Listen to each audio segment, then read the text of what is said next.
The Hartley Show is a comic book review program and does not own any of the copyrighted material featured in this episode. All copyrighted material featured will be used as fair use for the purposes of criticism, comment, news reporting, and/or research. Taki Taki. Previously on The Hartley Show.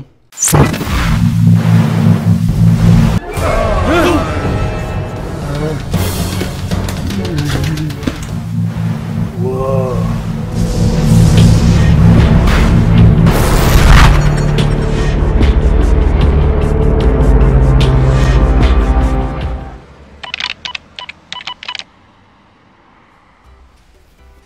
Guys, I think I know where the zombie came from.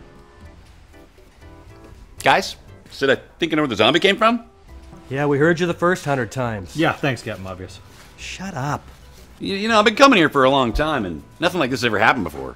Well, I guess unless you count the graveyard in the basement.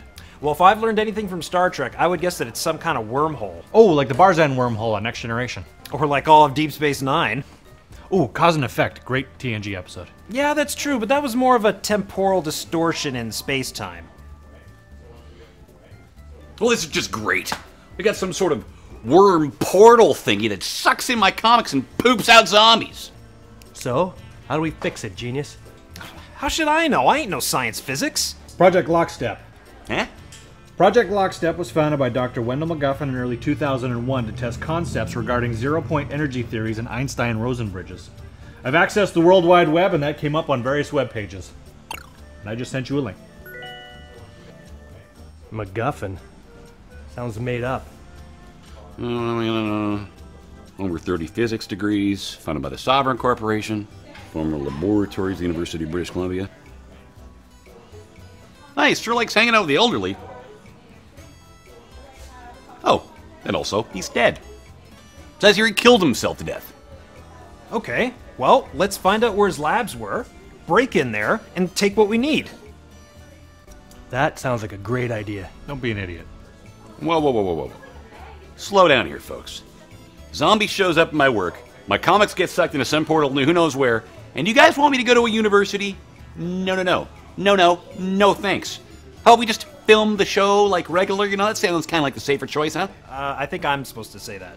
That's exactly what we'll do. And action! Today on The Hartley Show, we'll be examining the state of my underoos. Should I buy new underwear or just wash what I have now? Hey.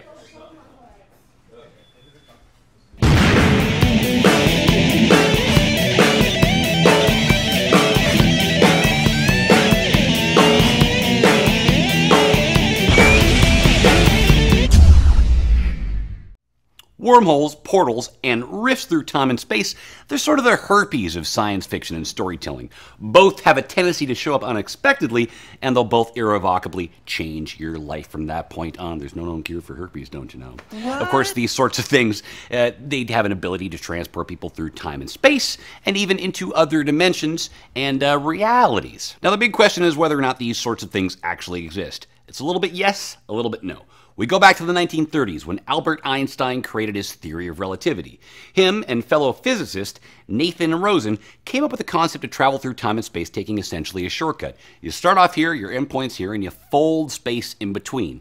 This mathematical formula was named an Einstein-Rosen bridge, and it is still theoretical, but later on the term wormhole came about in 1957.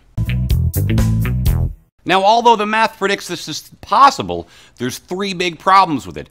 First off, human beings never come up with the amount of energy needed for it. It requires ginormous amounts of energy, well beyond our current capabilities.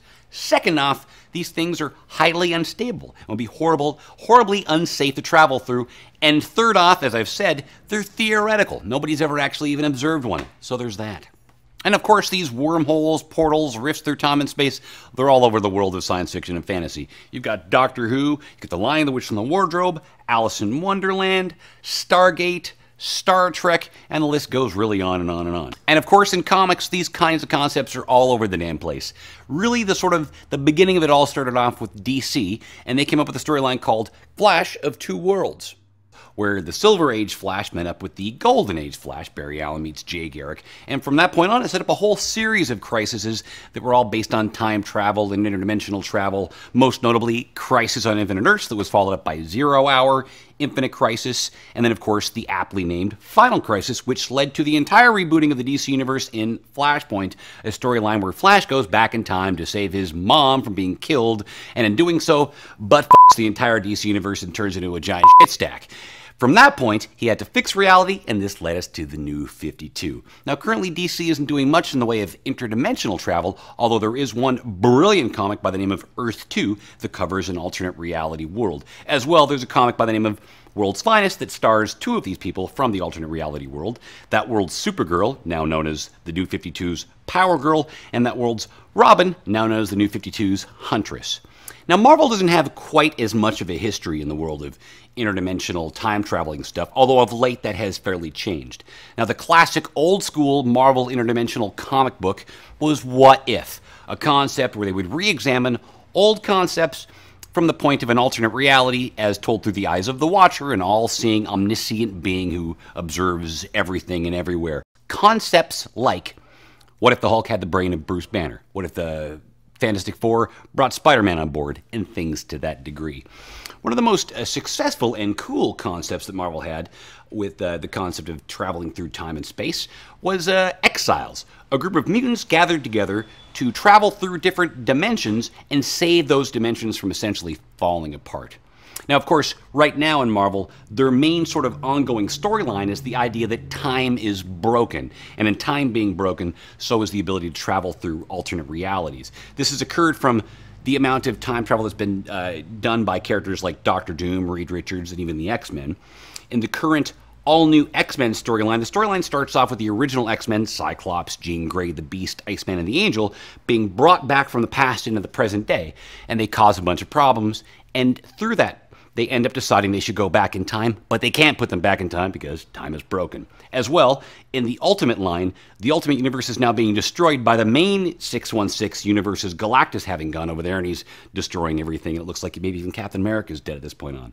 So, these things are everywhere, and they're an absolute comic trope, and Marvel and DC is currently engaged in a whole bunch of this stuff.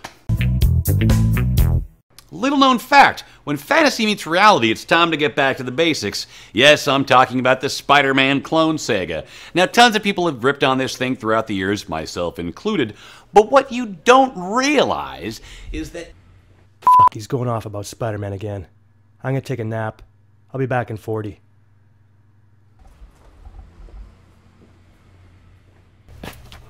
Stupid Spider-Man.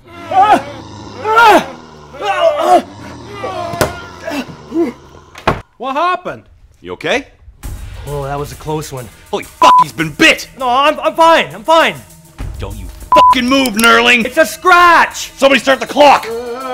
20, 19, 18. Holy fuck, he's hyperventilating! You don't hyperventilate when you're bit by a zombie. Yes, you do! No, you don't! Yes, you do! No, you don't! Ah! 5, 4, 3, 2, 1. Oh. Guess we'll go visit the dead scientist guy.